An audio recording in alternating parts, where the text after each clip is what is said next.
Right, thank you.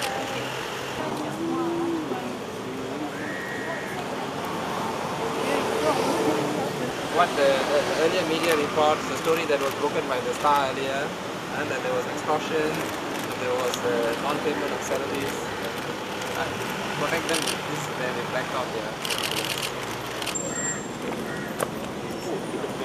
We are representing the Indonesian workers working at the Istana site, where we confirm that they have not been paid wages since they started working at the site. And they have also informed us that the police actually extorted some money from them when they actually did some raids 5 to 6 times since January 2010 until now, where they would arrest around 100 workers, and they would tell the workers that if they want to be released, they have to pay 1,500 per worker. And then the representative from the police force would actually negotiate with the representative of the workers, and they would arrange some money to be paid to the police. Then the police would only release the workers back to the site. So right now, and also during the raids, they would confiscate all the belongings of the workers. For example, foodstuff, canned food, their cigarettes, and then shampoo, and they would also destroy some of the stuff there, belongings to the workers. Right now, the workers have not been paid. They cannot even have proper food each day because they cannot afford to buy some food because of the non-payment of the wages. And right now, we are lodging the police report, asking the police to probe into these allegations and to come up with a thorough investigation as to the extortion by the police personnel, by concluding, by raiding the site, and also by asking for monies for the release of the workers. Now, once a complaint or a situation is highlighted, the Labour Department, the Human Resource Ministry, has got enough powers and authority to go into any site, work construction site, to find out whether the workers are exposed to any kind of exploitation, any kind of vulnerability. We have the Occupational Safety Hazard Act, Workmen's Compensation Act, where any workers who are living in a condition which is not conducive as a proper, as a human being and all that, they can actually go in and check. Furthermore, the situation described by the workers are almost they look like they are bonded slaves, all right, and they look like they are trafficked persons. So with that alone, we have that act, Trafficking in Persons Act, Anti-Trafficking in Persons Act, which allows the authorities to go in and investigate as well. So tak payah tunggu sebenarnya untuk kita buat laporan polis. Kita buat laporan polis kerana nampaknya tiada tindakan langsung dari pihak-pihak yang tertentu atau pihak-pihak berkuasa untuk ambil tindakan. Dan situasi ini bukan baru. Kita tahu perkara ini dah lama berlaku, tapi you will never get a worker or a migrant worker to come here and do that. You cannot expect a migrant worker in that vulnerable situation to come and make a police report. It's impossible. He will be exposed, he'll be deported, he'll be arrested. He is also facing whipping sentence if he is in the condition of undocumented. So there's no way. So because of that vulnerability, we have no choice. The lawyers have to take it up on their behalf. Just based on a media report, it's enough for them to do that investigation. They cannot wait for a worker to come and make that claim. It's almost impossible. There's no way. How is it possible for a worker to go out and make that report? What if a traffic person, in a situation of a traffic person, can he go out and make a report? There's no way.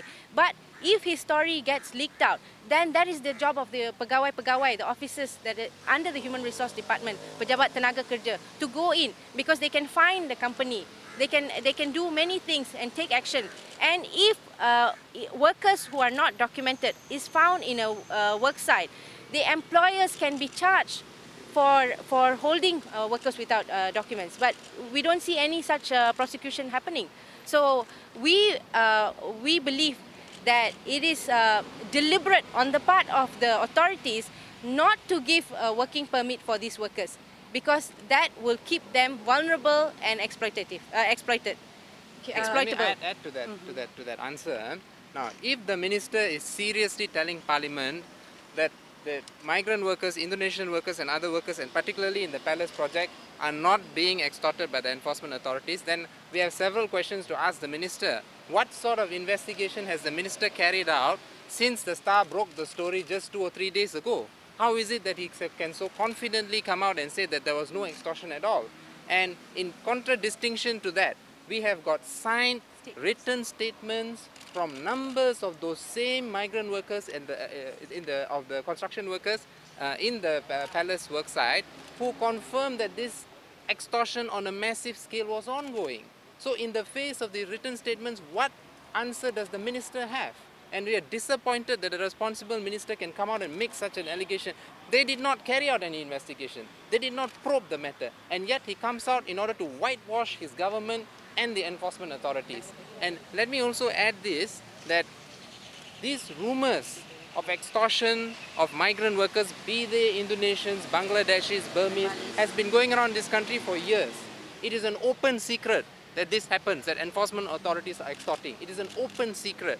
Okay, but unprecedentedly for the first time, we have got an actual police report coming in there, making the allegations and calling the authorities to investigate. But the fact that this has been going on is something that everyone has suspected all this while. But now, finally, we have got workers who are prepared and who have actually signed statements confirming this. And we've got a police report that has gone in. We will not reveal the names of these workers. We have blanked that out. And we will not reveal the names of those workers to the police either until and unless the Home Ministry, the Ministry of Human Resources give written guarantees and undertakings that they will not be persecuted, harmed, deported or threatened or harassed in any manner whatsoever. Until then, we intend to protect the identities. What we have given is enough for them to investigate. There's no need for them. This information is more than enough. What we are saying is, go investigate now. Don't wait for the workers to come forward and give statements and all that. The statements are there, the facts are there. How many workers are there? At the moment, there's about 1,000. They are bringing some out and bringing some in, and they're constantly pushing to finish the construction as fast as possible. That's what the workers had told. So they don't know how many that's being brought in. A combination of documented and undocumented workers. And we see no reason why they should be undocumented, except for the fact that this is a situation where they do not care for the workers. They are just interested to finish up the construction. And whether these workers can they can easily be replaced by another set of workers. That seems to be the situation. These workers, some of them that we've met, are practically, they look like they're starving. And they only have twice a meal, and we're talking about people who are using their physical and strength and all that to do the work, and they only have got 1 to 2 meals a day, and some of them have got babies under a week old, and they're starving as well, and they do not get the right baby's formula, milk and things like that. So it's a very sad situation that the palace that is being built in the name of under these circumstances. So I think that the authorities should know well that if they don't do something, something will happen. Yeah. No, so far they have been extorting them. That means they bring them. They round up about 100 each time that they arrest them and bring them to the police station and then inform their representative, the workers' representative, that if you want them to be freed, you have to pay each about 1,500.